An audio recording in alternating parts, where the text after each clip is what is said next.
Exercise 8.3 question 4 ல fourth part 1 plus secant a divide by secant a equal to sin square a divide by 1 minus cos a.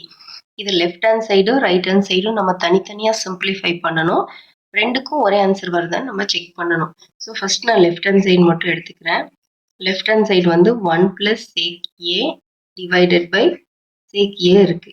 So இதை நான் எப்படி simplify பண்ணுறேன்னா 1 divide by sec a நான் எப்படி எழுதலாம் 1 by cos a ன்னு எழுதலாம்.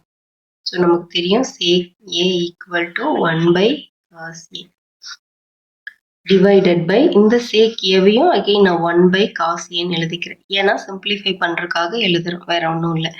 ஸோ இப்போ இந்த நியூமரேட்டருக்கு மட்டும் நான் எல்சிஎம் எடுக்கிறேன். ஸோ நியூமரேட்டருக்கு எல்சிஎம் எடுக்கும்போது இங்கே cos a இருக்கு. ஸோ 1 into cos a தான் நமக்கு எல்சிஎம். ஸோ cos a நான் எல்சிஎம் எடுத்துக்கிட்டேன். இங்கே 1 இருக்கு. ஸோ cos a வால மல்டிப்ளை பண்ணணும். cos a ப்ளஸ் இங்கே cos a இருக்கிறதுனால 1 into 1 1 whole divide by 1 by cos a. So இதை நான் சிம்பிளிஃபை பண்ணும்போது நியூமரேட்டரில் cos a plus 1 divided by cos a இது நியூமரேட்டர். இந்த டினாமினேட்டரை வந்து நான் வந்து ரெசிப்ரோக்கலாக எழுதுறேன் cos a by 1. இப்போ இதுவும் கட்ட இருக்கும். ஸோ லெஃப்ட் ஹேண்ட் சைடுக்கு நமக்கு இந்த ஆன்சர் கிடைச்சிருக்கு. நம்ம ரைட் ஹேண்ட் சைடு எடுத்து இப்போ செக் பண்ணி பார்க்க போகிறோம். ஸோ ரைட் ஹேண்ட் சைடு என்னன்னா sin square a divided by 1 minus cos a. a-வை நான் 1 minus cos square a ன்னு எழுதுறோம்.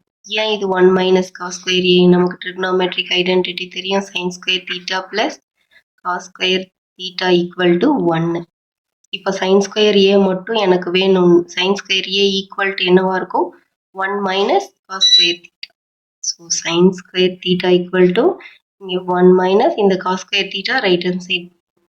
ஸோ அதுதான் நான் இங்கே எழுதியிருக்கேன். divided by 1 minus cos a-ன்னு இருக்கும். இப்போ 1 minus இப்போ இந்த டேர்ம் நான் எப்படி எழுதுறேன்னா சிம்பிளிஃபிகேஷனுக்காக இதை 1 square minus cos square a-ன்னு எழுதுறேன். ஏன்னா to simplify further 1 minus cos a. இப்போ இது எப்படி இருக்கு நமக்கு a square minus b square identity ஃபார்ம்ல இருக்கா?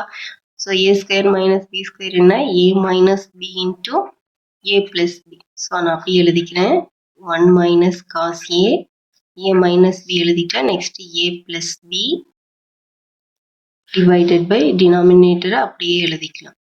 ஸோ இப்போ இந்த ரெண்டு டேர்மையும் நான் கேன்சல் பண்ணிட்டேன்னா எனக்கு ரிமைனிங் 1 plus cos a தான் இருக்கு. So right hand side simplify பண்ணால் எனக்கு இந்த ஆன்சர் கிடைக்குது.